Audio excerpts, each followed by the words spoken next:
Hello everybody and welcome to the Human Echoes recap for Legion Season 2 Episode 7.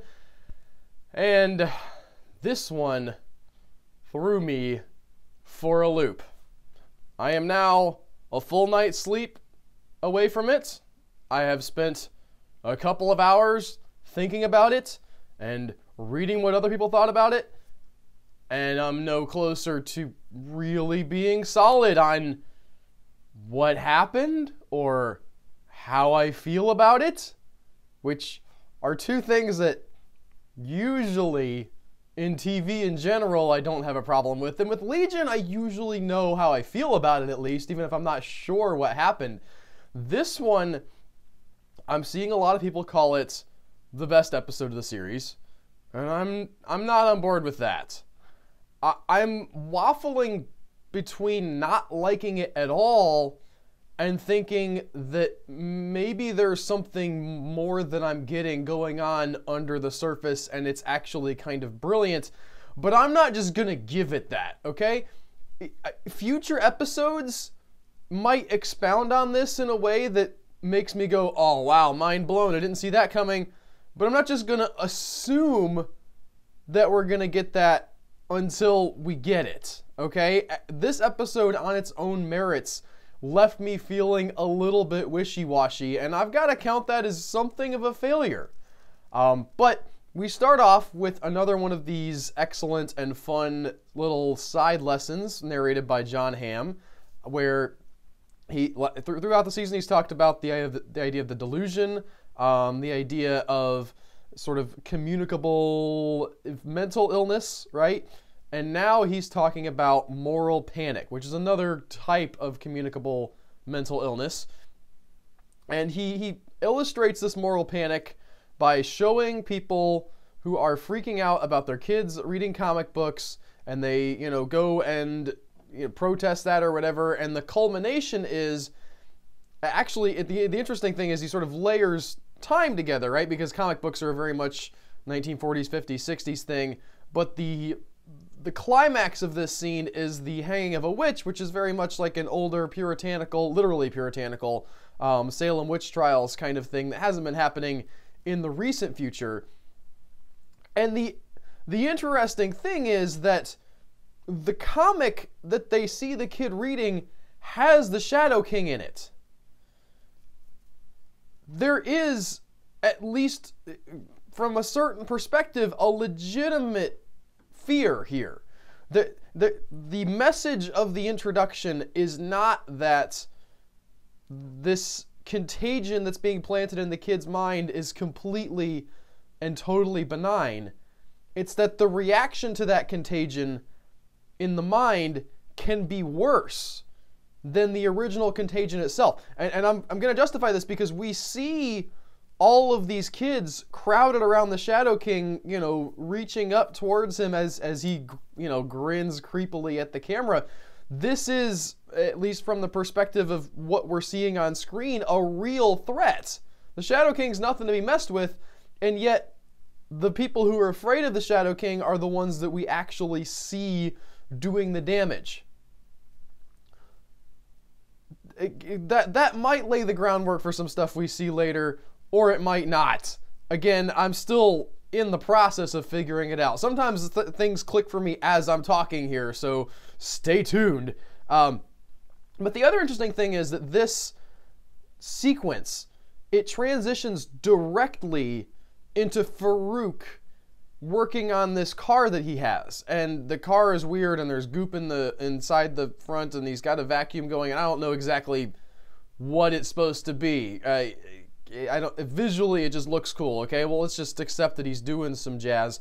But the interesting thing to me is Farouk is situated through the editing and the way it's shot. His car is sitting inside the moral lesson. This thing that he's doing exists within this little speech that Jon Hamm has been giving to us at the beginning. And maybe it has been this whole time. I don't know what that means exactly. I don't know if we've been misled by these opening speeches, or if they're saying Farouk is hiding inside of ideas somehow. but that's the sort of the language that I got. And David, Farouk does this thing with his car. He hooks up to something, and then we cut to David and Farouk in a room together. And they're having sort of the inevitable conversation that they were going to have when David realized that Amy was dead, and he was mad about that. And he's like, oh, I'm going to get you killed. Wow, I'm mad and stuff. Which is all well and good. All right, David has fully earned this. The problem is it goes exactly as well as I expected it would. All right, first of all, Farouk makes some interesting points about David's feelings towards Amy before this. He says, you didn't care about her. You wished her dead. I can see inside your mind. I know that you had like fantasies of her gone or, ripped to shreds or whatever. Don't give me any crap that I just changed her body into a different body. Like, you didn't like her, which is also, this episode does a lot of sort of indictment of the audience. And I think that it's very much like, why do you care now? You didn't care before about this character, which is very, very true for me at least. And David does his, well, just because I thought it doesn't mean I wanted it to happen, which is an interesting possible distinction. And then Farouk just takes David to school, almost literally, but also just like puts the beat down on him. He's demonstrates, maybe not that he's more powerful, but definitely that he's more in touch with his powers, that he's more willing to use his powers. David, I don't understand these conversations that Farouk is having with David. David keeps rejecting the idea that he can use his power. I mean, you don't have to use it for evil, David. I don't understand why he's instantly reacting negatively to this. I don't know why he feels so strongly that he should not do the thing Farouk is saying and unleash his powers. He doesn't have to rule with Farouk if he has all this untapped potential that he could just be using willy-nilly. I mean, there's got to be people out there that could be saved from stuff. There's probably some terrorist incidents that, he could stop. We don't have any sort of moral debate that we've seen David making over, do I have the right to intervene? That's not a feature of this show that I've been able to, that I can remember at all. He's not conflicted about whether he should use his power, because he uses it all the time when he wants to. He just is mad at Farouk for telling him he should. It's kind of a weird circle that they're running around in, and Farouk just gets fed up with it, like I kind of am, and says, fine, get out of here. I don't have time for your nonsense. Go back to the kiddie table. Which he kind of does in this episode, honestly, if we see the little mind infector delusion thing as a, just a sort of minor threat compared to Farouk. We swap then to David and Sid, who are having a conversation about what just happened.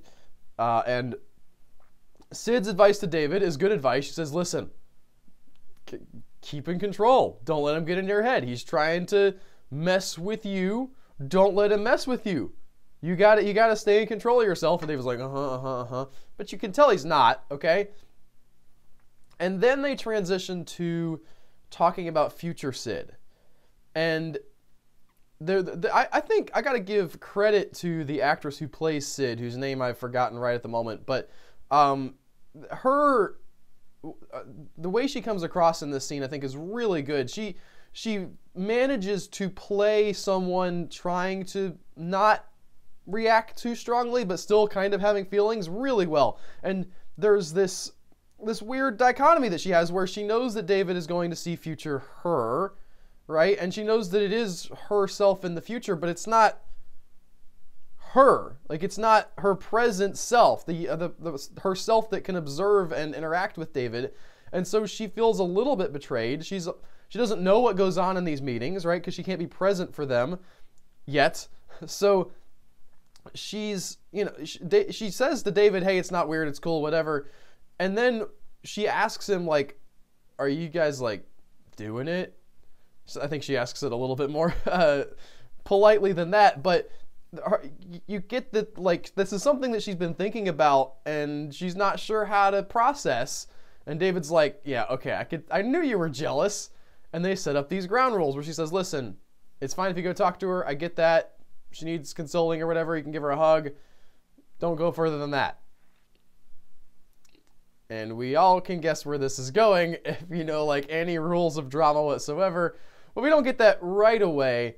Farouk in his car in this lecture space, and this is another, we already saw Farouk meeting David, and I think my initial feeling was that he used the car thing to teleport to that location.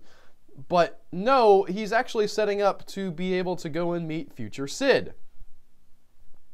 And she talks about, you know, why she wants him to find his body. It's an interesting conversation, and he asks the questions that I was also asking.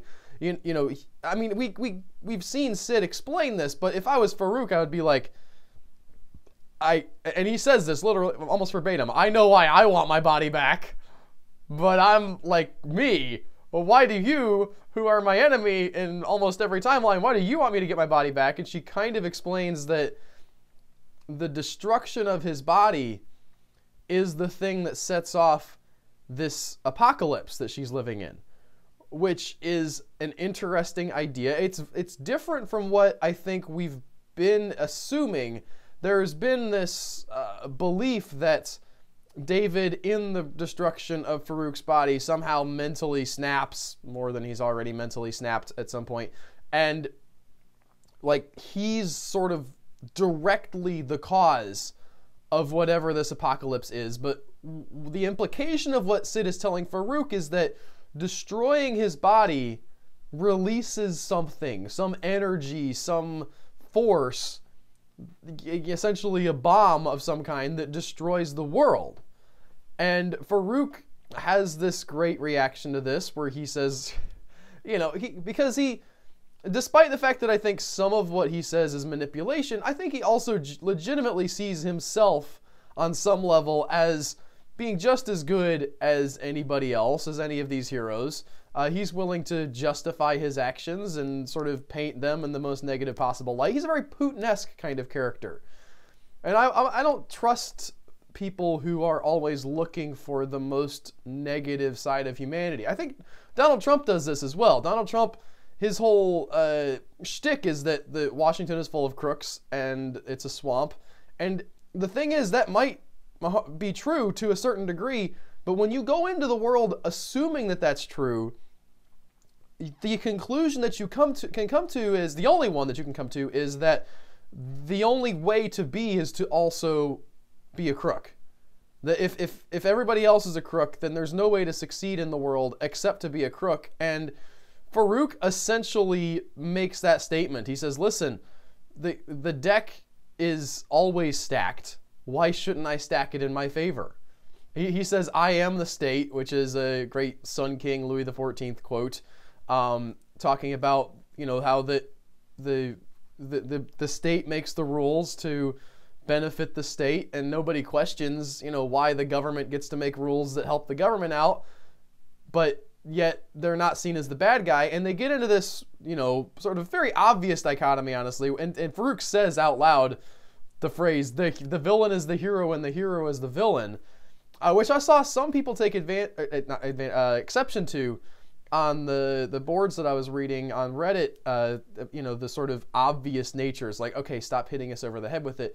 I think, honestly, Legion has always kind of hit us over the head with its ideas. I mean, it's been doing it with these John Hamm interludes this whole season. And I, despite the fact that it's coming out of Farouk's mouth, I think it's the kind of thing Farouk would say. I don't think it's out of character. And I also think it maybe fits in with some stuff that happens later on in the episode, not directly related to Farouk, but I'm not sure. We'll keep digging and keep watching to find out. There's a brief scene here between Lenny and Sid. It's really the only action that Lenny gets in this episode. And we see her at the beginning of the scene sort of reliving this torture. She snaps her fingers and she sees the horror of the body transformation. And there's my interpretation of it as it stands, like at right this second, because I don't have a firm grasp on it, but that she's kind of trying to come to terms with what and who she is. the fact that she used to be somebody else's body and maybe kind of still is, and is trying to access that moment of pain of the transformation. Maybe she's trying to tap into something of what the original body was. That's the best that I could get out of that. But that's, again, it's wild speculation. All we see is her snapping her fingers and then seeing horrible things happen to Amy. But, you know, Sid comes up and talks to Lenny and says, I'm onto you. I know what you are. You're the song they play outside the hostage negotiation to keep the criminals from thinking clearly. And Lenny's first reaction is to say, yep, yep, yep, yep, yep, in her classic Lenny tone, like she's not interested in really hiding anything. But then she switches gears and she kind of goes like woman to woman to Sid, which is, you know, you think about it, there's not a ton of female characters in this show. They have this conversation where Lenny's like, listen, okay, I know how you feel. I know where you're at, but also it was horrifying in there, and he kept me prisoner in like the bottom of his mind in his basement. I was literally chained up in his basement. Can you have any sympathy for me at all? And Sid just walks away. And here's the thing. I think from Sid's perspective, this is just another manipulating tactic by Lenny. But we, as viewers, know that that's the truth. Lenny was, in fact, horrified to be trapped inside Farouk's mind. And she was trying to escape, and there was an element of torture there. And it makes me wonder what Lenny will become because of this. Because Sid rejecting Lenny here, I think, is a huge moment. The fact that she could not wrap her mind around the possibility that Lenny could be telling the truth, or that she could not bring herself to show sympathy to her enemy, is maybe going to come back to bite her, because Lenny, in this moment of sort of raw realness, which she has to really fight to bring herself to, she's opened up to Sid, and Sid rejected her. I think that's going to lead to Lenny definitely being very much locked into, okay, screw all y'all. I'm going nuclear when I get the chance. And I don't know how Lenny's going to go nuclear. She doesn't seem to have a lot of power at the moment, but we'll wait and see. And then the rest of this, I think, for the most part, comes into one really overarching narrative here of this idea of the delusion egg scenario finally coming to fruition. I say fruition, I don't think that's quite true. So we start off with Tanami with the delusion egg in his head, and he's in his dream anyway, he's attacked by the androids, he's attacked by Fukuyama, and he goes and he starts spreading these delusion eggs around Division 3, and specifically one of them gets into the psychiatrist, Two-Face guy, whose name is Clark, by the way. I looked it up in the research for this episode. Sometimes I don't get the names, but I got him. He puts one inside Sid's brain as well, and possibly others. I mean, later on when David will discover this, he sees a whole batch of eggshells, which my wife had to point out to me, and if you're watching this and think, this guy might be a little bit smart, erase that, because I had to be pointed out that it was David literally walking on eggshells. Duh. But he spreads this around. I don't know how widespread it gets. I don't know how many people get it. We know that Carrie gets it. Probably other Carrie gets it as well. The thing that I'm wrestling with is I could swear that we saw Melanie Bird get the delusion egg first, and that and maybe I'm conflating her incident with the Minotaur and the delusion egg, and man, that hasn't really seemed to go anywhere, has it? There's a lot of plot points from the beginning of this season that seem to have just been like, well, and we're done with that, and we still haven't got to Farouk yet, which is why I'm a little bit tending to be more critical of this one when it seems like it's doing that again. And the whole maze aspect, despite the fact that it sort of resolved itself in an interesting way, when you introduce a character like the Minotaur, or however you say it, into the show and then just sort of say, well, they get out of the maze and now he's not there anymore. It felt, in the long view, it feels unsatisfying to me. I wanted that to play in more with Farouk. I wanted there to be more interconnection in the story, because that's what's cool about stories, when stuff is interconnected. And when it seems like it's just sort of random stuff that's all happening, I get that in real life, guys. Just putting that out there. Like, I think we all have enough random stuff. We watch TV to have a story told, and a story needs to have connective tissue. Which, again, that's sort of why I'm a little bit down on this episode.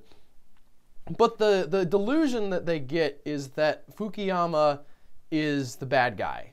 That there's something about him that is evil, and that he's secretly trying to take over the base, or he's working for Farouk, or he is Farouk.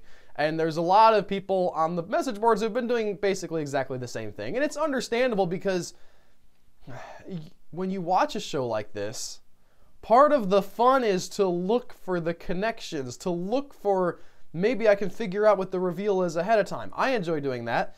And you want to find the patterns and figure out the puzzle before it's revealed to you.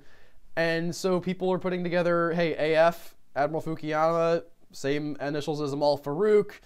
We never see his face. Is it David? Is it Amal? Is it, Sid from the future? A lot of cool theories.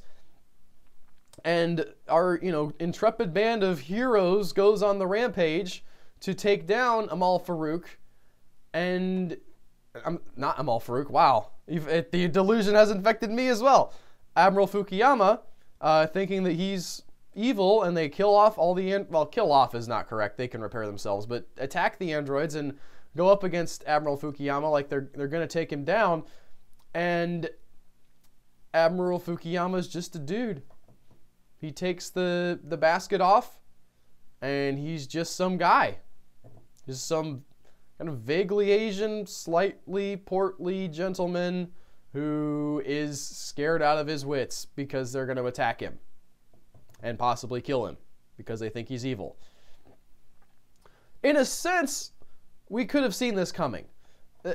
Not necessarily the fact that he was a nobody, but the idea that the things that they were thinking would, eventually come back to screw them. We've been seeing the Division 3, hearing the Division 3 loudspeakers warn people about thoughts that are not your own, and beware of, the color red or whatever. Not the color red, but that does play in with some stuff.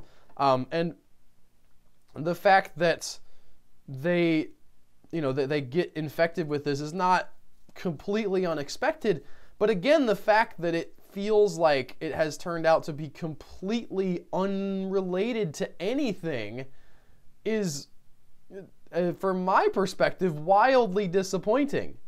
And the fact that this is what all of those, again, ostensibly, all of those lessons about the human mind and how it works and how it fails and breaks down, that all of those lessons have been leading up to, yeah, you guys were scared of nothing.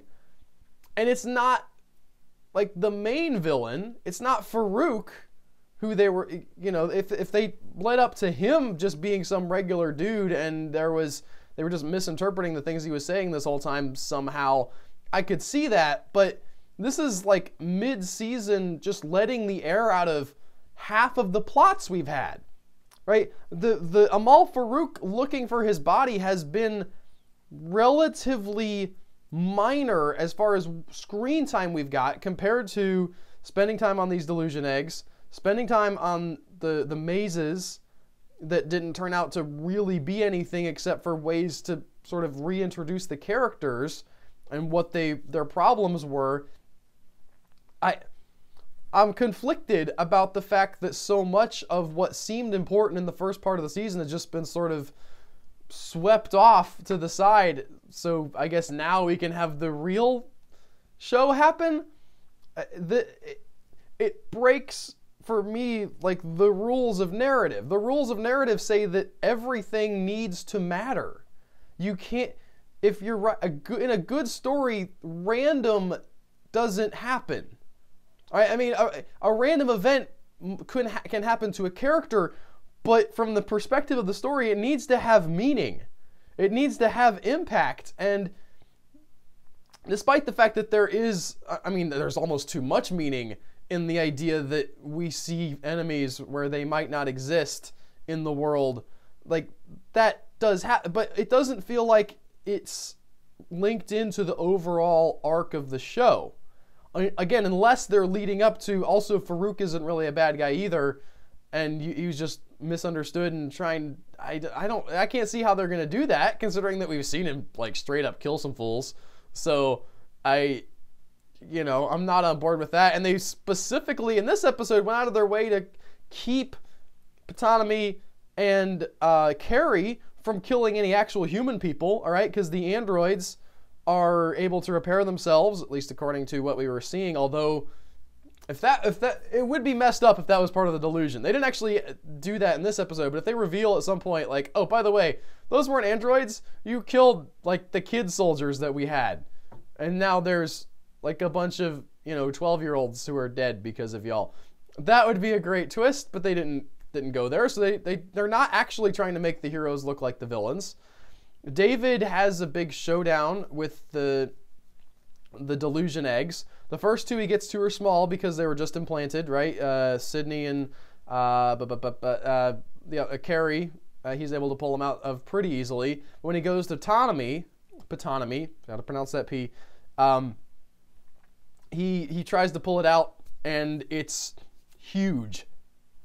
And it has physical presence too, which is another thing that's like, what? How? Why? Like, we had all these lessons about delusion, and a delusion's a real thing, right? Like, it's a thing, I say a real thing, it can exist in the mind, but for these people, it has physical presence and, like, pops out into the, the Division 3 space. I don't know what you want to call it. It's not a lab. Their headquarters. It pops out into the headquarters and just goes running off. And to be fair, there's some really cool, like, it's a cool monster, and there's some cool moments here. It gets very slashery in the feel, which I enjoyed. But the main upshot is the giant ant gets loose in the base, doesn't kill anybody, and then David kills it.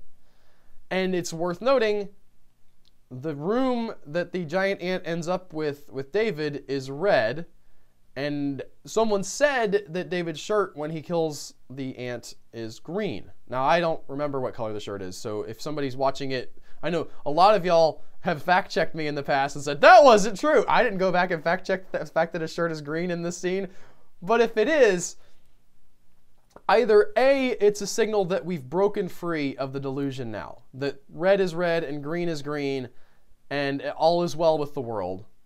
Or it's a sign that the hero and the villain thing from earlier is a foreshadowing of, something David's doing here, and that the ant, whatever its origin and purpose was, is actually a positive force somehow. That actual, double twist, Admiral Fukuyama actually is a bad guy, and this delusion was trying to take him down, and now David kills the delusion, and he's the villain, and the ant was the hero, and the hero gets killed by the villain. That is a thing that I thought about this scene, and I'm not saying that's a fact, okay, or that I'm standing behind that theory. It was just one of the things that spun out of my mind in that moment. Again, there's a lot about this episode. Legion walks a fine line here, and I think it stepped on the wrong side of it. I understand how you could make this misstep, because the whole point and appeal of this show is how weird it is, and how, like, it's just barely on the edge of making sense, and you're constantly kind of trying to catch up. And I think this episode stepped too far into the weird. I think it broke people's ability to keep up with what mattered, really, or if anything matters. And maybe you could say, well, maybe nothing does matter, Albert, but in a story, things need to matter. Okay, that's how stories work. I respect Noah Hawley if he's going off in a direction to say, that's not how real life works, but this is not real life, okay? This is TV, and my opinion, is that stories need to have things that matter in them. Not matter in the sense of like politics or having an important message, but just scenes need to happen in a story for a reason. They need to be setting something up in the future rather than just filling space. And it feels a little bit like the whole ant subplot was just filling space, and not well. I didn't really care for the filler. Maybe this is just down to sort of how I feel about it more than anything, but I didn't feel really good about it. The upshot of what happens to Patanami is that he gets put into the mainframe, which is a computer somehow. So over Fukuyama's room, or on the wall of it, there's this shot of trees going up into a big forest, and we have kind of a matching cut as he's been essentially mutilated by this thing busting out of him.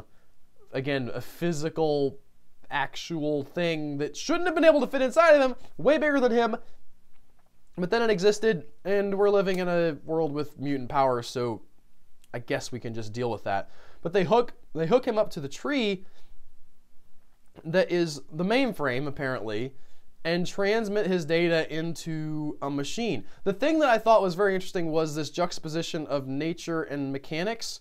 The fact that the mainframe is visualized as this big tree, and yet when Patanami gets inside of it, it's very much like transistors and big cooling fans and ones and zeros and sort of hard angles, very opposite of what you would say nature would look like at all.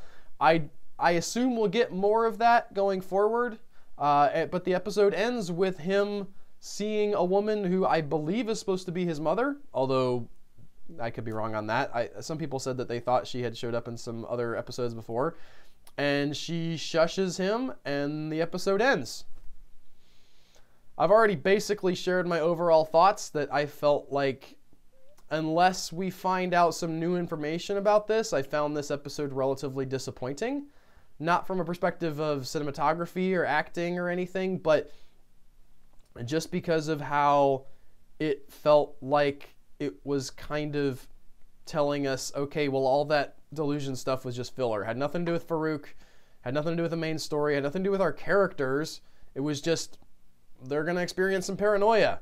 And the thing is, you can have random paranoia play a part in your story, but it didn't feel character motivated. It felt, because you showed an external force, because you showed this actual monster crawling into people's ears and causing the paranoia, it felt disconnected from the way a regular narrative, not Legion, would use paranoia. Because you could have people just being, this is a little bit of a spoiler for Star Wars Episode 8, but Star Wars Episode 8 does this in a really amazing way, in a way that you don't realize until you're watching it the second time, of, oh, this person's being an idiot because they can't trust the people who they should trust. And in that, and a lot of people even that didn't like that narrative, but I, especially on the second watch, found that to be very compelling, as like, oh, this is just a human failing and really screwing a bunch of other humans because he failed. That can work as a narrative device, but when you make the delusion an external thing, when you show it as a monster, it almost becomes less valuable as a tool that you can interpreting with Albert, that you can interpret through the lens of character. And that, I think, is where it threw people for a loop, and it did not work for me. I hope that it worked for y'all, because I want this show to keep trying, at least, and I want people to keep watching the show and this video series as well, as we're breaking these down and trying to make sense of it.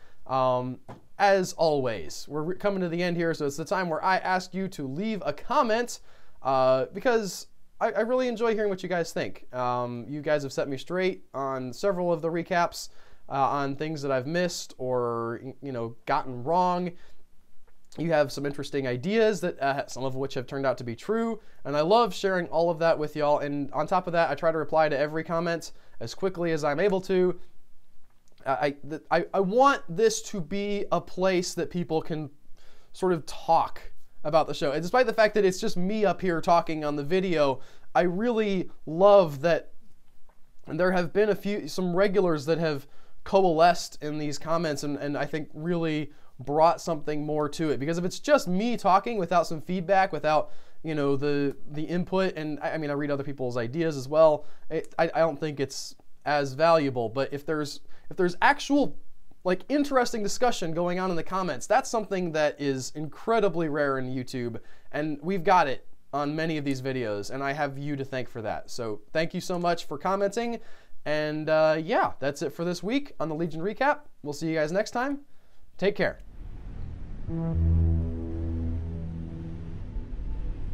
Mm-hmm.